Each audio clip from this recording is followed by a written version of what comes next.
O Dünya. Abdori Doktor Muhammad Al-Arifi. Tarjima qilguvchi Muhammad Barat. Nashr qilguvchi Sajiya Islom tadqiqot markazi. Muharriri Doktor Abdul Aziz Rahmatullah A9. Korrektori Abduli Abliz Muhammad Barat. Loyihaligüchi A Aqhon. Do'zax. Allah Taalaning adilligi va hikmatining jumlasidan Allah Taala to'g'ri yo'l bilan batil yo'ldan iborat ikki yo'lni ko'rsatib berdi. İnsan to'g'ri yo'l tepib shukr qilg'uchidir yoki ezib kufrlik qilg'uchidir. Allah Taala itoat qilg'uchilarga jannat, rahmat va mag'firat ato qildiganligini va'da qildi. Asiylik qilg'uchilarni do'zaxga kirdiganligi va hasrat nadomat qildiganligidan ogohlantirdi. Kim hidoyat topgan bo'lsa, o'zi uchundir. Kimki azsa, azg'anligining ziyni o'zi uchundir. Ondaqda do'zax degan nima? Uning sifatlari qaysilar? Do'zax ahli kimlar? Ular nima uchun do'zaxga kirdi? Allah Taala jannat ahli bilan do'zax ahlining ahvolini farqlantirib, ahli do'zax bilan ahli jannat qiyomat kuni barobar bo'lmaydi. Ahli jannat bo'lsa maqsadga erishguchilardir degan. Hashr surasi 20-oyat. Allah Taala maxluqotlarni o'ziga ibodat qilish uchun yaratib, ularni o'ziga itoat qilishga buyurdi va mu'minlarga jannatni va'da qildi. Allah Taalaning oyatlarini yolg'onga chiqaruvchilarni do'zax bilan ogohlantirdi. Shundaqla xushbishorat berguchi va ogohlantiruvchi qilib anbiyalarni avatdi. Nabiy sallallohu alayhi va sallam aytdiki, men bilan kishilarning misoli shuki, bir kishi o't qalab atrofni yuritganda parvona va boshqa o'zini o'tga urdigan hasharotlar o'tga tushib ketgili turgan. Shuning bilan u kishi o narsalarni o'tdan tortib chiqarg'ili turgan bo'lsa-mu, o narsalar yanada u kishiga unumay o'tga o'zini atqili turgan. Demak, men sizlarning ishdan bog'laringlarni ching tutib o'tdan to'sib qolg'uchiman. Sizlar bo'lsanglar, o'zinglarni o'tga etyapsizlar. Do'zaxdan Allohga sig'inish. Nabiy sallallohu alayhi va sallam do'zaxdan Allohga sig'inatdi va ashablarini do'zaxdan sig'inishga buyurdi. Ashablarga xuddi Qur'ondan bir surani o'rgatgandek bu duoni o'rgatgan edi. Aytinglar: "Ey Alloh, sana sig'inib jahannamning azobidan panohlik tilaymiz. Sana sig'inib qabr azobidan panohlik tilaymiz. Sana sig'inib Masih Dajjalning fitnasidan panohlik tilaymiz. Sana sig'inib hayotlik bilan mamotlik fitnalardan panohlik tilaymiz." Do'zaxdan qo'rqish. Nabiy sallallohu alayhi va sallam do'zaxga kirishdan qo'rqitib, uningdan qutulishga qiziqtirib, do'zaxning sifatini zikr qilib turadi. Allohga o'zini do'zaxdan qutuldirish uchun duo qiladi. Eng ko'p qiladigan duosi bo'lsa: "Ey Alloh, Parvardigorimiz, bizga dunyoda yaxshilik, oxiratda ham yaxshilik ato qilgan. Bizni do'zax azobidan saqlagin." Ashablar Nabiy sallallohu alayhi va sallamning bu ahvolini sifatlab berdi. Adi ibn Hatim radhiyallohu anhu aytdi: Nabiy sallallohu alayhi va sallam do'zaxni tilga olib, uning azobidan panohlik tilab, yuzini o'rib oldi. Andan yana do'zaxni tilga olib, uning azobidan panohlik tilab, yuzini o'rib oldi. Andan xurmining yermini bo'lsa-mu sadiqa qilib do'zaxdan saqlaninglar. Agar unimi topolmasang, bir og'iz chiroyli so'z bilan bo'lsa-mu do'zaxdan saqlanagin dedi. Nu'man ibn Bashir radhiyallohu anhu aytdi: "Men Nabiy sallallohu alayhi va sallamning xutba so'zlab mundaq deganligini anglagan edim. Men sizlarni do'zaxdan ogohlantirdim. Men sizlarni do'zaxdan ogohlantirdim. Men sizlarni do'zaxdan ogohlantirdim." Nabiy sallallohu alayhi va sallam bu so'zni takrorlaverdiki, mubodo u zot mening bu o'rnimda bo'lgan bo'lsa edi, bu so'zini jimi bozor ahli anglagan bo'ladi. Hatto Nabiy sallallohu alayhi va sallamning uchisidagi ridosimi putiga tushib ketgan edi. Duo: "Ey Alloh, bizni do'zaxdan saqlagin." Amin. Do'zaxning ismlari. Bir narsaning ismlarining ko'p bo'lishi uning muhimligiga dalolat qiladi. Bu arab tilida mashhurdir. Undaqda do'zaxning boshqa ismlari bormi? Bu ismlarning dalolati nima? Do'zaxning sha'nining cho'ng, azobining qattiq bo'lganligi va do'zax ahlining qattiq hasrat chekadiganligi uchun uning ismlari ko'p bo'ldi. Alloh taolo bizni ogohlantirish uchun Qur'onda do'zaxning bir qancha ismlarini zikr qildi. Ularning jumlasidan birinchi jahannam. Bu do'zaxning mashhur ismlaridandir. Allohga sig'inib buningdan panohlik tilaymiz. Jahannam kalimasi Jahmun yildizidan turlangan bo'lib, ta'rini turmak, ho'maymoq, qo'pollik qilmoq va zulmat ma'nilarini bildiradi. Vajhun mutajahhimun deb kelsa, ho'maygan chiroy degan ma'nini bildiradi.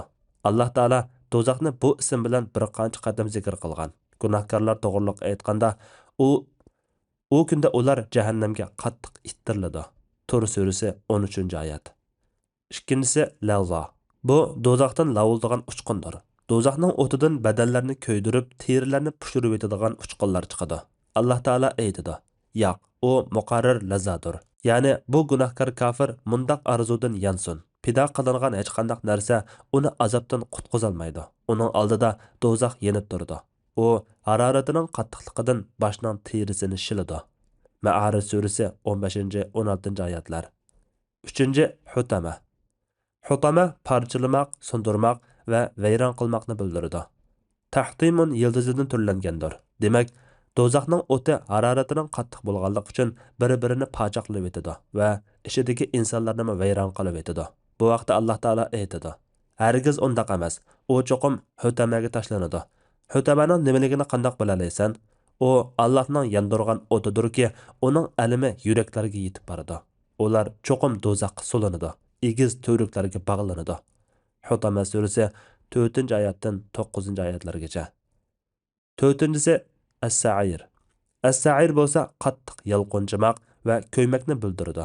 Arablar agar o't yoqib, o'tni texmi yalqonchitish uchun uninga ushshoq o'tinlarni qo'ygan bo'lsa, sa'aratun nara, o'tni yalqonjatdim deydi. Haq taolo aytadi: Makka aholisini va uning atrofidagilarni ogohlantirishing uchun, kishilarni qiyomat kunidan ogohlantirishing uchun sana biz mushundaq arabcha Qur'onni nozil qildik. U kunda hech shak yo'qdir. U kunda bir firqa kishilar jannatda va bir firqa kishilar sa'irda bo'ladi. Shuara surasi 7-oyat. 5. Haviya. Haviya bo'lsa, haviya yildizidan turlangan bo'lib, cho'nqur bir joyga qattiq tushib ketishni bildiradi. Demak, do'zax ahlining qarorgohi haviyadir, ya'ni do'zaxdir. Alloh taolo aytadi: Tarazisi yeni kelgan, ya'ni yomonliklari yaxshiliklarni besib ketgan, ya yaxshiligi bo'lmagan odamga kelsak, uning joyi haviya bo'ladi. Haviyaning nima ekanligini sen qandoq bilalaysan? Haviya qiziq o'tdir. Qari'a surasi 8-oyatdan 11-oyatlargacha. 6. Jahim. Jahim bo'lsa, jahmun yildizidan turlangan bo'lib, o'tning qattiq yalqonjab ko'yganligini ko'rsatadi. Haq taolo aytadi: Alloh do'zaxqa muakkal farishtalarga aytadi: Uni tutinglar, uniga taqoq solinglar, andin uni jahimga tashlanglar. Haqqa surasi 30-31-oyatlar. Ya'ni do'zaxqa muakkal farishtalarga bu gunohkorni tutinglar va ishkallar bilan uning qo'llarini bo'yniga bog'langlar. Andin uning qattiq azoblanishi uchun uni jahimga tashlanglar deyiladi. 7. Saqar. Arablar havo qattiq isib ketgan bo'lsa, yawmun musaqqar, tinchiq kun deb ataydi.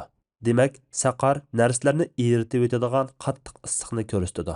Alloh taolo aytadi: Ular do'zaxda dum yotqizilib so'riladigan kunda ularga saqarning azobini tasdiqlanglar deyiladi. Qamar surasi 48-oyat. Yana aytadi: Uni men saqarga, ya'ni do'zaxga solaman. Saqarning nimaligini qandoq bilalaysan? U hech narsani qoldirmaydi, qo'ymaydi, balki ko'ydirib tashlaydi. U cho'nliqidan insonlarning ko'zlariga yiroq masofalardan ko'rinib turdi. Uningga 19 farishta muakkaldir. Muddassir surasi 26-oyatdan 30-oyatlargacha. Yuqorida aytilganlar do'zaxning ismlaridir. Allohga sig'inib, do'zaxdan panohlik tilaymiz. Ochiq so'z. Do'zaxning ismlari uning sifatlariga dalolat qiladi. Do'zaxdan qutuldiradigan amallar. Alloh taolo jannat va do'zaxni yaratib, bu ikki joyni bizga sifatlab berdi. Andin bizga jannat va do'zaxga ilib boradigan yo'llarni bayon qilib berdi.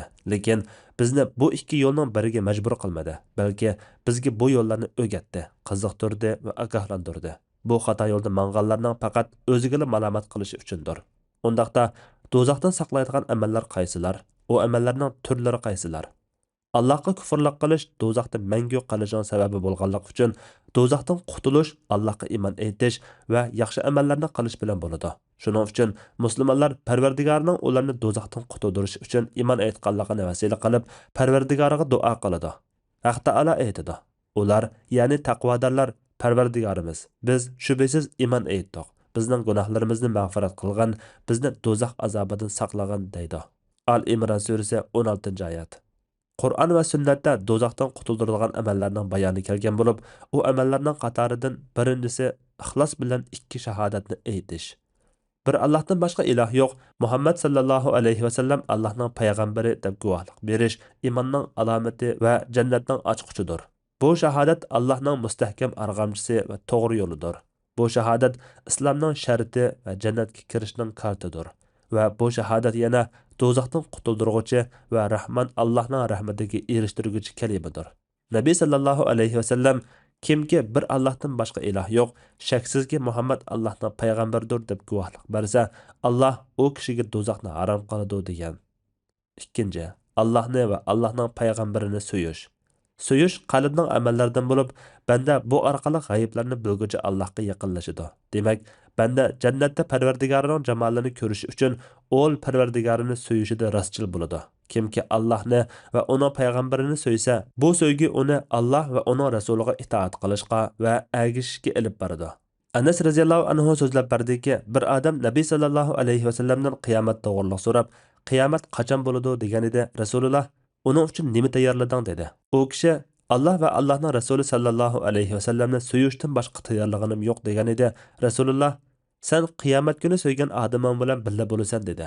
Anas raziyallohu anhu dediki, biz hech narsaga Nabiy sallallohu alayhi vasallamning sen so'ygan odaming bilan birga bo'lasan degan so'ziga xush bo'lgandek xush bo'lib boqmadik. Menmo Nabiy sallallohu alayhi vasallamni Abu Bakr va Umarni so'yman. Men garchi ulardek amal qila olmasammo, ularni so'yganligim uchun ular bilan birga bo'lishni tilayman. 3. Sadiqa qilish. Sadiqa qilish eng ulug' ibodat va yaxshi ishlarning jumlasidan bo'lib, bu qalbning pokligi va sofligiga dalolat qiladi. Nabiy sallallohu alayhi vasallam aytdiki, yarim xurmochaqliq narsa bilan bo'lsa-mu do'zaxdan saqlaninglar. Yana aytdiki, qiyomat kuni Alloh sizlarning har biringlar bilan so'zlashadi. Alloh bilan uning orasida tarjima bo'lmaydi. Andan u qaraydi-yu, hech nimani ko'rolmaydi. Andan keyin oldiga qarasa, uning oldiga o'tla chiqadi. Shunga qaysi biringlar xurmoning yarmini bo'lsa-mu sadiqa qilib, do'zaxdan saqlana olsa, saqlansin. Bu hadisda sadiqa qilishga targ'ib qilingan bo'lib, uni oz deb tark etishga bo'lmaydi. Haqiqatan oz sadiqami do'zaxdan saqlanishga sabab bo'ladi. 4. Nafl ro'za tutish. Ro'za bo'lsa, Alloh taolo ro'za tutquchilarni do'zaxdan saqlaydigan cho'ng ibodatlarning biridir. Nabiy sallallohu alayhi vasallam ro'za sizlarning biringlarning jangdagi qalqanidek do'zaxdan qalqandir degan. Nafl ro'zaning fazilati cho'ng bo'lib, bu vaqtda Nabiy sallallohu alayhi vasallam kimki Alloh yo'lida bir kun ro'za tutsa, Alloh uning yuzini do'zaxdan 70 yil yiroqlashtiradi degan. Allah yo'lida degani Allah uchun ixlos qilgan holda ro'za tutsa yoki Allah yo'lidagi jihatda ro'za tutsa degan ma'noni ko'rsatishi ehtimolga yaqindir. 5. Davomliq jamoat bilan namoz o'qish. Jamoat namozini muhofazat qilish iymonning alomatlaridan bo'lib, bu vaqtda Alloh taolo aytadi: Allohning masjidlarini faqat Allohga, oxirat kuniga iymon etgan, namoz o'qigan, zakot bergan, Allohdan boshqadan qo'rqmagan kishilarga obod qiladi. Ya'ni masjidni remont qilish, saramjonlashtirish, tozalash, masjidda davomli namoz o'qish, Qur'on tilovat qilish qatorliq ishlarni qiladi. Tavba surasi 18-oyat. Qiyomat kuni do'zax ahlidan nima uchun do'zaxga kirganligidan so'ralganda bundoq javob beradi. Ular jannatlarda bo'lib, gunohkorlardan sizlarni do'zaxga kirgizgan nima deb so'raydi. Ular javoban aytadi: biz namoz o'qimadik. Muddassir surasi 42-43-oyatlar. Demak, namoz do'zaxdan saqlanishning sababidir. Nabiy sallallohu alayhi vasallam kimki Allohning roziligi uchun birinchi takbirga ulgurib jamoat bilan 40 kun namoz o'qisa, u odam uchun do'zaxdan qutulish va nifoqdan qutulishdan iborat ikki qutulish putiladi degan. Yana namoz haqida dediki, kimki namozni tark qilmay vaqtiga rioya qilib o'qisa, namoz qiyomat kuni u kishiga nur, hujjat va nijotlik bo'ladi. Kimki namozga beparvolik qilsa, namoz u kishiga nur, hujjat yoki nijotlikning hech biri bo'lmaganning ustiga u kishi qiyomat kuni Fir'avn, Qarun, Haman va Ubay ibn Xalaflar bilan birga bo'ladi. 6. Bomdod namozi bilan asr namozini jamoat bilan o'qish.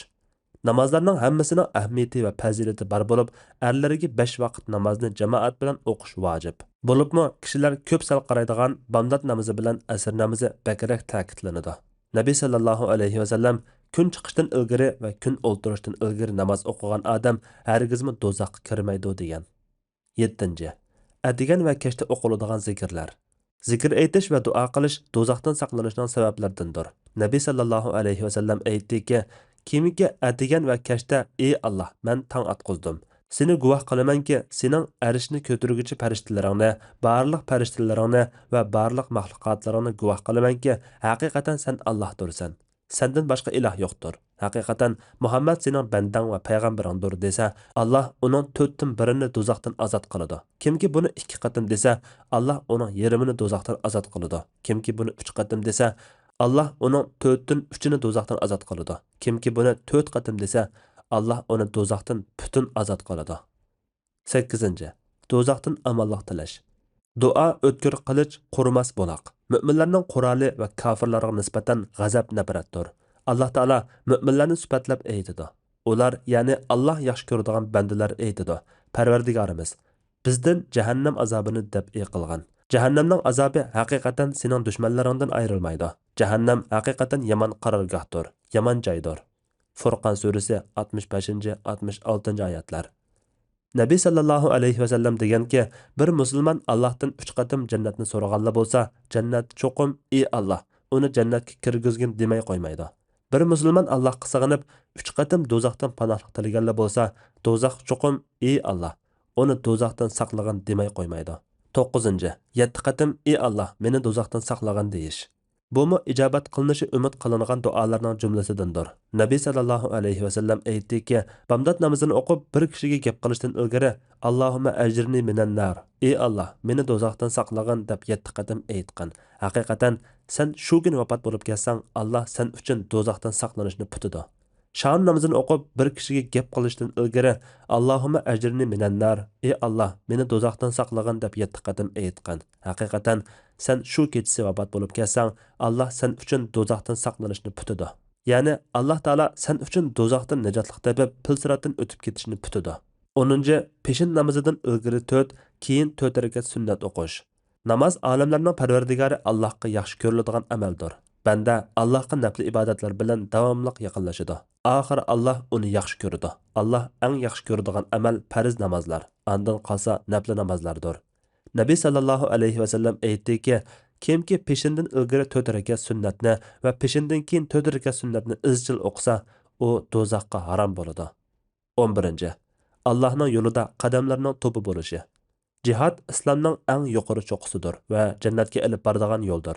Kimki Alloh yo'lida tugini saqqan muddatchilik bo'lsa-mu jihad qilsa, uning uchun jannat vojib bo'ladi. Nabiy sallallohu alayhi vasallam qandoq bir kishining 2 puti Alloh yo'lida chang to'zan bo'lsa, Alloh u kishiga do'zaxni harom qiladi degan. Yana qandoq bir bandaning 2 puti Alloh yo'lida chang to'zan bo'lsa, uningga do'zax o'ti tegib qolmaydi degan. 12. Allohdan qo'rqib yig'lash va Alloh yo'lida jihad qilish. Hikmatning beshi Allohdan qo'rqish bo'lib, bu jannatga olib boradigan yo'ldir. Alloh taolo aytadi: Parvardigorining oldida turib hisob berishdan qo'rqqan odamga 2 jannat bor. Rahmon surasi 46-oyat. Nabiy sallallohu alayhi vasallam sig'ilgan sut yilniga qaytish yo'q gap bo'lganidek, Allohdan qo'rqib yosh to'kkan odamning do'zaxga kirishimi yo'q gap. Alloh yo'lidagi bandaning badaniga qo'ngan chang to'zan bilan do'zax tutuni bir yerda jam bo'lmaydi degan. Yana do'zaxga duchor bo'lmaydigan 2 turli ko'z bo'lib, ular Allohdan qo'rqib yosh to'kkan ko'z va Alloh yo'lida chegara saqlagan ko'zdan iborat degan. 13. Qul azod qilish. Qullarni azod qilib, ularning erkinlikka erishishiga yordam berish olamlarning Parvardigori Alloh yaxshi ko'radigan amallardan bo'lib, bumi do'zaxdan saqlanishning sabablaridandir.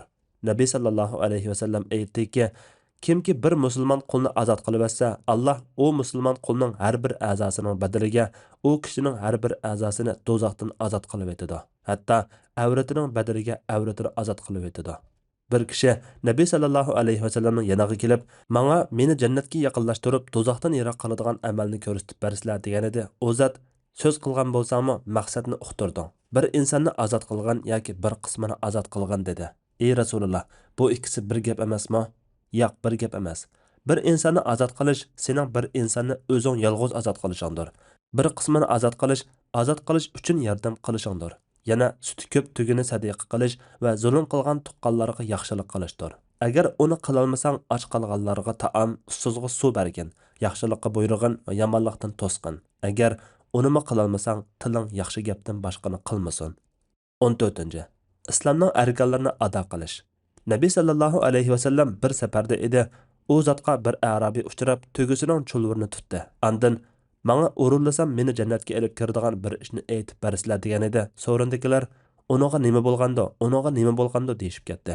Rasululloh sallallohu alayhi vasallam uning ma'lum hojati bor deb u odamga "Bir Allohga ibodat qilib, uninga hech narsani sherik keltirmagaysan, namozlarni ado qilgaysan, zakot bergaysan, xish aqrabolaringga sil rahim qilgaysan, tugini qo'yvat" dedi. 15. Musulmonning yuz obro'yini qo'g'dash. Musulmonning musulmon ustidagi haqqi, u musulmon yo'q chog'da uning haqqini saqlash, uni qo'g'dash, yordam beroladiganlar bo'lsa, uningga yordam berish va uning yuz obro'yining to'kilishiga, kamsitilishiga rozi bo'lmaslikdir. Nabiy sallallohu alayhi vasallam kimki musulmon qarindoshi yo'q yerda uning yuz obro'yini qo'g'dagan bo'lsa, Allohga uni do'zaxdan ozod qilish haq bo'ladi degan. 16. Tab kesili. Kasalliklar banda uning bilan ajrga erishadigan va Alloh taolo uni bandaning gunohlariga kafarat qiladigan musibatlarning jumlasidan bo'lib, tab kesilimi buning qatoridandir. Bu badanning haroratining o'rlab ketishini ko'rsatadi. Nabiy sallallohu alayhi vasallam tab kesili jahannamdan bir o'choq bo'lib, mu'minga tekkan tab kesili uning jahannamdagi nasibasidir degan. 17. Go'zal axloq. İnsanlarning jannatga kirishiga sabab bo'ladigan amallarning ko'pinchisi go'zal axloqdir. İnsanlarning qiyomat kuni Nabiy sallallohu alayhi vasallamga so'rin jihatda eng yaqin turadiganlari axloqi eng go'zal bo'lganlardir. Kimki axloqi go'zal, bag'ri yumshoq va muloyim bo'lsa, Alloh taolo u kishini do'zaxdan saqlaydi. Nabiy sallallohu alayhi vasallam men sizlarga do'zax uningga harom bo'ladigan kishini deb beraymi? Chiqishqoq, muloyim, bag'ri yumshoq va kechirimchan odam degan. 18. Haq gap qilish va ortiqini berish. Bir Arabiy Nabiy sallallohu alayhi vasallamning yoniga kelib, "Menga meni jannatga yaqinlashtiradigan va do'zaxdan yiroq qiladigan bir amalni aytib bersizlar" degan edi. O zot, "U ikki ish seni bu savolni so'rag'izdimi?" dedi. Shundoq, haq gap qilgan va ortiq narsalarni boshqalarga bergan. Alloh bilan qasamki, men har vaqt haq gap qila olmayman va ortiq narsalarni bera olmayman. Boshqalarga tamoq bergin va salomni qanot yaydirgan. Bumi ig'ir keladi. Sening tugang bormi? Ha-a. Sen tuganga minib, to'limonimi elib, andin kun atlab, aran suv eklaraydigan bir oilaga suv apirib bergin. Shundoq qilsang, sen tugang o'lib, to'limon teshilib bo'lguncha sana jannat vojib bo'lishi mumkin. Andin Arabiy takbir aytgan holatda yurib ketdi. Shundoq qilib, u shahid bo'lib o'ldirilganga qadar uning to'limi teshilmadi va tugisi o'lmadi. 19. Farzandi o'lib ketganda sabr qilish. Musibatlar qilmishlarga kafarat bo'lguncha va darajalarni yuqori ko'targuchidir. Musibatlarning eng cho'ngi jigar paralarimiz bo'lgan farzandlarimizning o'lib ketishidir. Farzandining o'lib ketishi yurakda ig'ir dard paydo qilganlik uchun do'zaxdan saqlaydigan parda bo'ladi. Nabiy sallallohu alayhi vasallam qandoqdiki bir odamning 3 farzandi o'lib ketib, ulardan ayrilganligidan savob umid qilsa, ular uning uchun do'zaxdan qalqon bo'ladi degan. Yana Nabiy sallallohu alayhi vasallam ayollarga "Aranglardan qaysi bir ayol 3 bolasini o'zidan ilgari oxiratga yo'g'i solib qo'ysa, u bolalar uning uchun do'zaxdan to'salg'u bo'lmay qolmaydi" degan edi. Bir ayol "2 bo'lsa-chu" deganda Rasululloh "2 bo'lsa-mu shundoq" dedi. 20. Qizlarni tarbiyalashda sabr qilish. Jahiliyat davridagi arablar qizlarni tarbiyalashdan qochatdi va ularni yomon ko'ratdi. Chunki o'g'il bolani o'zi uchun tarbiyalaydi va yana o'g'il bola cho'ng bo'lsa, dadasiga asqatadi va dadasining nomini davomlashtiradi. Qiz bola cho'ng bo'lsa, boshqa biri bilan to'y qilib dadasining yenidan ketadi va ko'pincha vaqtda eri va bolalari bilan mashg'ul bo'lib o'tadi. Islom dini kelgandan keyin jahiliyat davrining bu qarshiga jang e'lon qildi va o'g'il bola uchun haq bekitgandek, qiz bola uchunmi haq bekitdi. Shundaqla Nabiy sallallohu alayhi vasallam qizlarni tarbiyalashni o'g'illarni tarbiyalashdan ortiq fazilatga ega qildi va buni do'zaxdan saqlaydigan parda qildi. U zot aytdiki, kimning 3 qizi yoki 3 hamshirasi yoki 2 qizi yo 2 hamshirasi bo'lib, ular haqida Allohdan qo'rqqan bo'lsa va ular to'y qilib ayrilganiga qadar yoki vafot bo'lib ketganga qadar ularga yaxshilik qilgan bo'lsa, ular uning uchun do'zaxdan to'salg'u bo'ladi. Do'zaxdan saqlaydigan boshqa amallar. Umuman yaxshi amallar jannatga elib boradigan va do'zaxdan saqlaydigan yo'ldir. Ashablar Nabiy sallallohu alayhi vasallamdan do'zaxdan saqlaydigan amallarni so'rab turardi. Abu Zar radhiyallohu anhu dediki, "Men, ey Rasululloh, bandini do'zaxdan nima qutuldirdi?" deb so'ragan edim. U zot Allohga iymon etish dedi. "Ey Rasululloh, iymon etish bilan birga boshqa bir amal bormi? Allohga bergan rizqdan bir qismini boshqalarga berish." "Ey Rasululloh, agar sadiq qilg'udak narsa topolmaydigan fikr bo'lsa-chi, yaxshilikqa buyurib yomonlikdan to'ssin." "Ey Rasululloh, yaxshilikqa buyurib yomonlikdan to'solmaydigan tili ojiz bo'lsa-chi, qo'lidan ish kelmaydigan odamga ishini qilish bersin." U o'zi qo'lidan ish kelmaydigan odam bo'lsa-chi, bo'zaq qilinganlarga yordam bersin.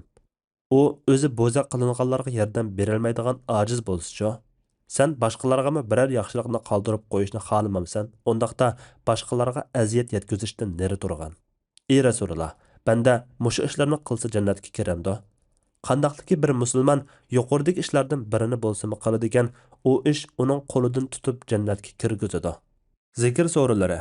Zikr va boshqa yaxshi ishlarning so'ralari yaxshilik, ilm o'rganish va o'g'itishning, shunaqla do'zaxdan saqlanishning yo'lidir. Nabiy sallallohu alayhi va sallam dediki, haqiqatan Allohning yo'llarida aylanib yuradigan farishtalar bor. Ular zikr ahlini izlashidi. Ular Allohga zikr aytayotgan biror qavmni uchirtib qolsa, bir-birini tiz bu yoqqa kelinglar. İzdigininglar tepildi deb to'lishib, ularni birinchi osmonga qadar qanotlari bilan to'liq urib olishidi. Ularning Parvardigori ulardan obdan biladigan turuqliq ulardan bandalarim nima deyishyotidi deb so'raydi. Farishtalar ular sana tasbih aytayotidi, takbir aytayotidi, hamda aytayotidi, seni ulug'layotidi deb javob berdi.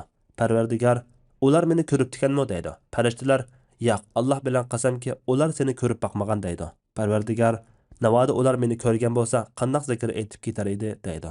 Farishtalar navoda ular seni ko'rgan bo'lsa, sana texmi qattiq ibodat qilgan bo'ladi. Seni texmi qattiq ulug'lab, hamda sana aytib, sana texmi ko'p tasbih aytgan bo'ladi deydi. Parvardigor undaqda ular mendan nima so'rashyotidi deydi. Farishtalar sendan jannatni so'rashyotidi deydi.